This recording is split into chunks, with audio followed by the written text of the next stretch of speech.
Assalamualaikum warahmatullahi wabarakatuh. Nama saya Sahira Jahra dari SPES 2. Saya akan menjelaskan tentang merkantilisme karena kemarin saya menjelaskan tentang pengaruh runtuhnya Romawi Barat, dan sekarang beda lagi. Sekarang tentang merkantilisme, dan simak penjelasan yang saya berikan dan tonton. Jadi, merkantilisme adalah suatu sistem politik ekonomi yang sangat mementingkan perdagangan nasional dengan tujuan untuk memperbanyak aset dan modal yang dimiliki oleh suatu negara.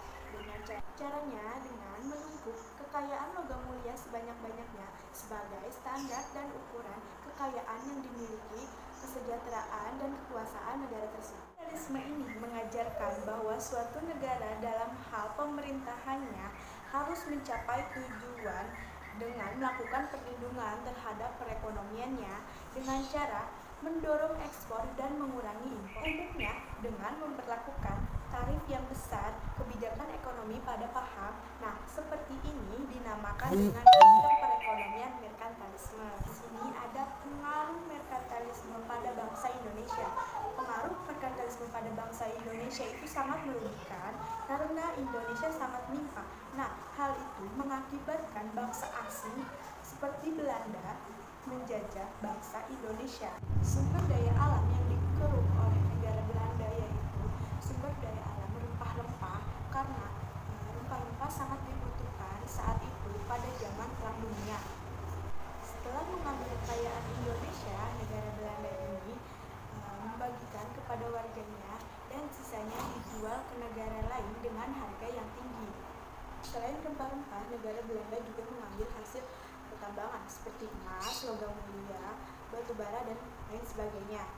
Nah, di sini negara Belanda itu sangat bangga dan dia merasa beruntung karena dia bermodal sedikit dan mendapatkan untung yang lebih besar dari modalnya. Penderitaan yang dialami pada negara kita pada saat itu ialah warga negara kita diperkerjakan secara paksa dan tidak diberi upah sama sekali, yang disebut kerja rodi, yang dipimpin oleh Kompani Belanda FOC. Pemerintahan FOC dipimpin oleh Jenderal Daendels pada tahun 1809 sampai 1811. Ada kerja rodi ini, warga Indonesia dipaksa bekerja untuk membangun jembatan, pangkalan di Anyar, serta jalan raya dari Banten sampai Jawa Timur. Nah, akibat adanya kerja rodi ini banyak menimbulkan korban serta kerugian, dan warga kita dipaksa untuk meninggalkan sawah serta ladangnya, dan juga warga kita banyak yang mati kelaparan. Nah, sekarang ada pengaruh merkantilisme bagi bangsa asing. Yang pertama, negara Jepang. Jepang merupakan negara macan Asia. Nah, pada Perang Dunia Kedua yang menghanguskan Hiroshima dan Nagasaki, Jepang mulai melakukan usaha dan mencari daerah penjajahan, pemasaran produk, serta mencari bahan mentah dan rempah-rempah yang murah yang jelas banyak terdapat di bumi Asia, sekaligus menjadi komoditi terlaku di Eropa dan Amerika guna mencapai ekonomi yang stabil. Tahun 1960-an, Jepang mengeluarkan kebijakan-kebijakan ekonomi yang jauh bertentangan dengan prinsip pasar bebas dan ekonomi yang jauh bertentangan dengan prinsip pasar bebas dan globalisasi. Pemerintahan Jepang ingin sektor-sektor kunci perekonomian globalisasi. Pemerintahan Jepang berkembang dan memberikan perlindungan, proteksi, dan subsidi kepada sektor-sektor tersebut dan kompetisi dengan negara lain. Nah, di sini ada beberapa hak kebijakan negara Jepang. Yang pertama, hak untuk mengintervensi dan mengatur kurs mata uang Asia. Dengan ini dia dapat membatasi arus investasi asing. Nah, yang kedua, hak untuk mengelola kursi teknologi asing oleh perusahaan domestik, dan hak untuk mempengaruhi komposisi perusahaan perdagangan luar negeri.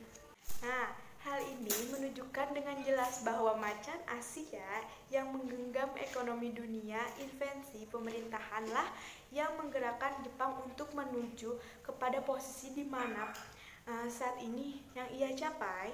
Perekonomian macan prinsip adalah perekonomian berbasis konsumen, di mana Expo merupakan mesin penggerak ekonomi, tepat seperti prinsip, di mana merkantilisme atau kini evolusinya yaitu neo-merkantilisme. Nah, sekarang negara Spanyol. Spanyol adalah negara Amerika, terutama Amerika Tengah dan Amerika Selatan, sehingga menjadi sasaran untuk memperoleh logam mulia sebanyak-banyaknya. Nah, Amerika mendapati julukan. Kalian tahu julukannya apa? Julukannya adalah Eldorado, yaitu negara emas dan perak. Dan pada zaman ini juga terjadinya perang salib yang mengakibatkan terjadinya perdagangan antara negara-negara Eropa dengan negara Timur Tengah. Nah, ekspedisi Columbus untuk mengelilingi dunia dan akhirnya menemukan Amerika dibiayai oleh Spanyol, sehingga membuat Spanyol menjadi negara yang memenangkan perlombaan dalam persaingan untuk mendapati barang dagangannya berupa emas, perak, juga daerah untuk memasarkan produksinya. Nah, sekarang ada negara Belanda. Belanda datang ke Indonesia untuk mencari rempah-rempah. Belanda kemudian membentuk FOC dan mulai menjajah rakyat Indonesia serta melakukan kebijakan-kebijakan yang merugikan Indonesia. Pastinya merugikan Indonesia kan. Kebijakan-kebijakan yang merugikan Indonesia itu, FOC menetapkan kebijakan sistem sewa tanah. Dengan itu, rakyat Indonesia wajib membayar pajak tanah dengan harga yang lebih tinggi. Nah, sekarang ada dua tokoh merkantilisme. Yang pertama ada Jean Bodin, yang kedua ada Jean Baptiste Colbert. Saya